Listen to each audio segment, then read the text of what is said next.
அனைவருக்கும் அன்பான வணக்கங்கள். 11/1/2025 சனி மகா பிரதோஷம். மார்கழி மாதத்து சனிக்கிழமையில் கூடாரவள்ளி நோன்பன்று சனி மகா பிரதோஷம். மிகவும் சக்தி வாய்ந்த இந்த நாளில் நீங்கள் தீபம் ஏற்றும் போது இந்த ஒரு பொருளை போட்டால் போதும், மகாலட்சுமி தாயாரின் அருளும் கிடைக்கும், சிவனருளும் கிடைக்கும்.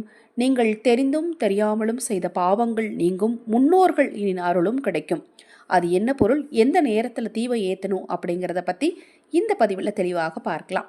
நான் போடக்கூடிய பதிவுகளில் உங்களுக்கு ஏதேனும் சந்தேகம் இருந்தாலும், பூஜை பொருட்கள் உங்களுக்கு தேவைப்பட்டாலும், உங்கள் தனிப்பட்ட பிரச்சனைகளுக்கு பிரத்யேகமாக பரிகாரங்கள் அல்லது ஆலோசனைகள் பெற விரும்பினாலும் 9344692042 இந்த வாட்ஸ்அப் எண்ணுக்கு தொடர்பு கொள்ளுங்க. அதை பற்றிய தெளிவான விளக்கம் உங்களுக்கு கொடுக்குறேன். இப்போ நீங்கள் ஸ்க்ரீனில் பார்க்குறீங்க இல்லையா, இதன் பெயர் ஜாதி பத்திரி. அதாவது ஜாதிக்காய்க்கு மேலே ஒரு பூ மாதிரி அதன் மேலே பார்த்தீங்கன்னா ரெட் கலரில் இருக்கும். நம்ம வீட்டில் ஸ்பைசஸ் யூஸ் பண்ணுவோம் இல்லையா, பிரியாணி ஸ்பைசஸ்க்குரிய பொருட்களில் இந்த ஜாதி பத்திரியும் கண்டிப்பாக இருக்கும்.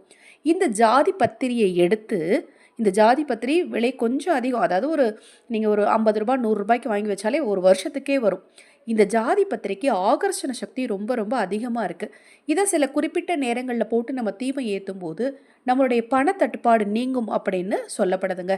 அது மட்டும் இல்லை, இந்த ஜாதி பத்திரியை கொண்டு நம்ம சாம்பிராணி போடுறோம் இல்லையா, அந்த சாம்பிராணியோட இந்த ஜாதி பத்திரியை பொடி பண்ணி சாம்பிராணி போட்டோம் அப்படின்னா அந்த வீட்டில் மகாலட்சுமி தாயார் நிரந்தரமாக தங்குவாங்க அப்படின்னு சொல்லப்படுது. இந்த நாளில் சிறிதளவு ஜாதி பத்திரியை எடுத்து நீங்கள் விளக்கு பொருத்துறீங்க இல்லையா, நெய் விளக்கு பொருத்தணும். ஜாதி பத்திரியை போடுற அன்னைக்கு கண்டிப்பாக நெய் விளக்கு தான் பொருத்தணும். எந்த நேரத்தில் நீங்கள் இந்த தீபத்தை ஏற்றணும்னா, பிரதோஷ நேரத்தில் தீபத்தை ஏற்றுங்க. 4 மணிலேருந்து 7 மணிக்குள்ளே ஒரு அகல் விளக்கில் நெய் ஊற்றி இந்த ஜாதி பத்திரியை போட்டு பஞ்சு திரி போட்டு தீபம் ஏற்றி வடக்கு திசையை நோக்கி தீபத்தை வச்சு மகாலட்சுமி தாயாரையும் குலதெய்வத்தையும் சிவனையும் நீங்கள் வழிபட்டீங்க அப்படின்னா கண்டிப்பாக உங்களுக்கு பணம் சேருவதற்கான யோகம் உண்டாகும். இப்போ நான் சொன்ன பதிவில் உங்களுக்கு ஏதேனும் சந்தேகம் இருந்தால் வாட்ஸ்அப்பில் கேளுங்க. ஜாதி பத்திரி ஏற்கனவே வீட்டில் இருக்குங்க, அதை உபயோகப்படுத்திக்கலாமா? தாராளமாக உபயோகப்படுத்திக்கலாம். தீபம் ஏற்றி முடித்த பிறகு அதில் இருக்கக்கூடிய ஜாதி பத்திரி என்ன செய்யணும் அப்படின்னு பார்த்தீங்கன்னா, அதை வெளியில் எடுத்து அதில் ஒரு கற்பூரத்தை வச்சு வீட்டுக்குள்ளே வச்சு, அதாவது பூஜை அறையில் வச்சே பொருத்திடுங்க. ஆகர்ஷண சக்தி உங்களுக்கு அதிகமாக கிடைக்கும். உங்கள் வீட்டில் தெய்வ நடமாட்டம் அதிகரிக்கும். இந்த ஜாதி பத்திரியை கொண்டு இந்த நாளில் நீங்கள் தீபமேற்றுங்கள். மகா பெரியவாவின் அருளாலும் சிவனருளாலும் உங்களுக்கும் உங்கள் குடும்பத்தாருக்கும் நல்லதே நடக்கும்.